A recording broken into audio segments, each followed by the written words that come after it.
যারা এক সময় ছিল ফুটবল বিশ্বের রাজা, যাদের নাম শুনলে প্রতিপক্ষ কাঁপত, যাদের পায়ের জাদুতে বদলে যেত পুরো ম্যাচের রং, আজ তারাই হয়ে উঠেছে ট্রলের খোরাক। মেসি, যে ছেলেটা নিজের কঠোর পরিশ্রম আর নিঃশব্দ লড়াই দিয়ে হয়ে উঠেছিল সবার মাথার মুকুট, আজ তাকে তার চেহারা নিয়ে ট্রল করা হয়।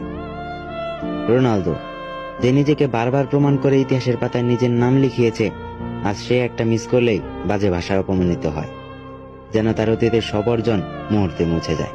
আর বাকি রইল নেইমার, ফুটবল মাঠের সেই মায়াবী শিল্পী, যাকে ইনজুরির ছোবল বারবার ছিঁড়ে ফেলেছে।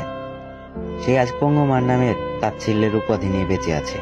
হ্যাঁ ভাই, আমি মেসি, নেইমার, রোনালদোর কথাই বলছি, যাদের খেলা দেখে আমরা স্বপ্ন দেখতাম, চিৎকার করতাম, বুক ঠুকে বলতাম, এই তো আমাদের নায়ক।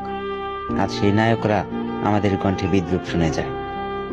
তাদের কষ্টটা আসলেই কি এতটাই অমূল্য যে আমাদের ট্রলে নিচে পিষে ফেলতে হবে?